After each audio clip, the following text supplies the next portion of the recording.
So tell me about some of your tattoos. Well, I designed my back piece. It took me years to decide what I wanted. But I finally decided to have a great blue heron. And the reason I got a great blue heron is it represents my grandfather. I lived with my grandparents until they died. And my grandfather owned a dairy farm in Cherry Creek. And he used to take me when I was a little girl to a place, I can't remember the name of it, something hill. And it's where the herons would nest. And he would take me there as a little girl to watch the great blue herons. So when I was designing my back piece, I wanted a great blue heron for him. And then it's standing in water like the Oriental design. And then I had a pink water lily put in because one of my special places that I go to just when I need some alone time is a pond, and it's covered with pink water lilies, so I wanted one of those.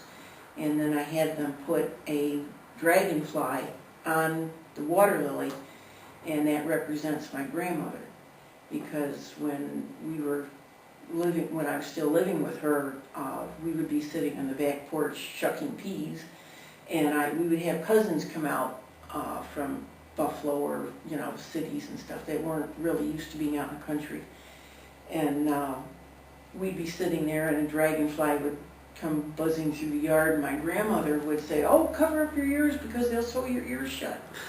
And my cousins would all kind of freak out, going, and she's just messing with them, it's just, she knew they wouldn't hurt them, she was just teasing them.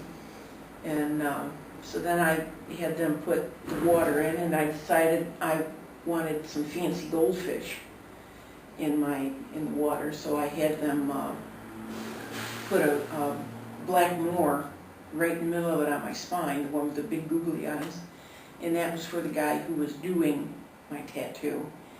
And then I had a couple koi put on it for Thelma and Louise. This is the time era of it, because I always thought Thelma and Louise was kind of cool.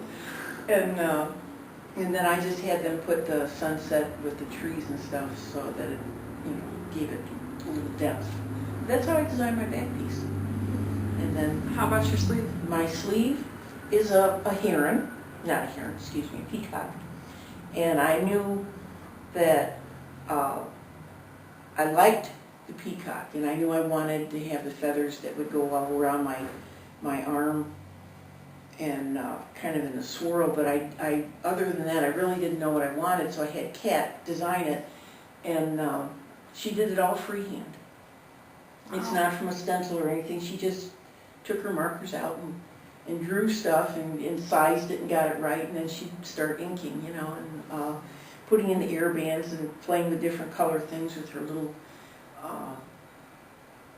what do you call this thing, toothpick. She put it in a color, put some on to see what would look right and everything. It's really kind of cool. How long does it take to complete your sleeve? It's actually, we have probably one more setting to do for just a little bit of minor stuff, but we worked on it for a little over a year, going in once a month, anywhere from 2 to 4 hours a setting, depending on what we could get in. Wow. So, and she did my bluebird. This is the mad bluebird. And I like, for some reason I like birds. I don't know why. In fact, we're going to start working on my left sleeve now, and it's, if you've ever seen the Harry Potter movies, Yeah. they have Fawkes, the phoenix. He's not the atypical phoenix that's the geometrical or whatever. He's got, the nice flowing feathers, because I like color. And so we're going to have him do the whole arm. And again, Kat's going to do it, and she has to somehow work around Harold. Harold was my first. I got him from Marty in Jamestown. My daughter was 13 and wanted a tattoo for her birthday. So I went up with her, and she got her little butterfly that she had wanted for a long time.